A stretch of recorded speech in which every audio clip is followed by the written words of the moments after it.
আমার দীর্ঘ জীবনের করলা চাষের মধ্যে যত জাত চাষ করেছি তার মধ্যে টিয়া সুপার সব থেকে উন্নত মানের। ওর বৈশিষ্ট্য হচ্ছে লতাগোলা যখনই ছাড়তে শুরু করে, বিছাইতে শুরু করে, তার প্রতিটা কাণ্ডতে সারি সারি সারি সারি তার জালি পড়তে লাগে।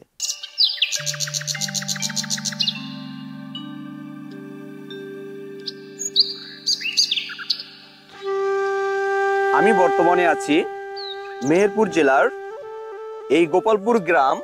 এটি বলা যায় মেহেরপুরের ভিতরে একটি সবজির বিস্তীর্ণ এলাকা, যেখানে বিভিন্ন সবজি চাষাবাদ হয়। যে সকল সবজির ভিতরে সবচেয়ে বেশি এখন এখানে চাষ হচ্ছে করলা।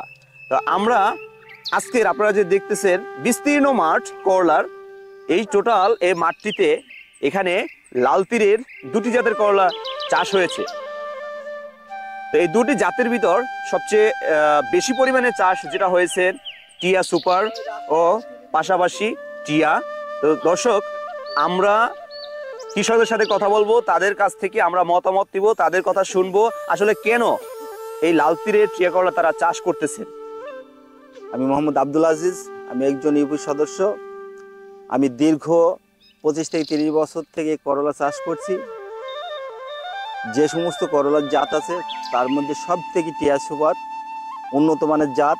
ওর বৈশিষ্ট্য হচ্ছে লতাগোলা যখনই ছাড়তে শুরু করে, বিছাইতে শুরু করে, তার প্রতিটা কাণ্ডতে সারি সারি সারি সারি তার জালি পড়তে লাগে। এত সুন্দর জালি পড়ে যে একদম ঘাগর গাতার মতন হয়ে থাকে। সেই যার কারণে এই জাতটা সবাই পছন্দ করে এবং অত্যাধুনিক ফলন। যেহেতু আমি প্রায় 7 বিঘে চাষ করেছি, তার ভিতরে অন্যান্য জাত কিছু করেছি, আমি টিয়া সুপার সবথেকে বেশি চাষ করছি। টিয়া সুপারের সাথে ফলনের সাথে অন্য কোনো জাতের ফলন হচ্ছে না। যাই হোক, আমার দীর্ঘ জীবনের করলা চাষের মধ্যে যত জাত চাষ করেছি তার মধ্যে টিয়া সুপার সব থেকে উন্নত মানের। এখন আমার এই জমিতে দাঁড়িয়ে আছি, এই যে এই প্লটটা সব টিয়া সুপার, পাশে অন্য জাত আছে, কিন্তু এই টিয়া সুপার ওই জাতের থেকে অনেক ফলন বেশি হচ্ছে। তাই আমি কৃষক ভাইদের জন্য আমার পরামর্শ যে আপনারা যদি করলা চাষ করেন এবং লাভবান হতে চান তাহলে টিয়া সুপার জাতটা অনুগ্রহপূর্বক আপনারা চাষ করবেন, এতে আপনারা লাভবান হবেন। আমি মোহাম্মদ হেলাল উদ্দিন বিশ্বাস, রিজিওনাল ম্যানেজার, লাল তীর সিড লিমিটেড, মেহেরপুর। তো আমি এখন দাঁড়িয়ে আছি আজকের এই পড়ন্ত রোদ্রে সকালবেলা এই রামনগরের এলাকায়, মেহেরপুর জেলার অন্তর্গত করলার গ্রাম। এই গ্রামে দাঁড়িয়ে টিয়া সুপার করলার মাঠ, যত দিকে তাকাই তত দিকেই তারা শুধু টিয়া সুপার চাষ করেছে।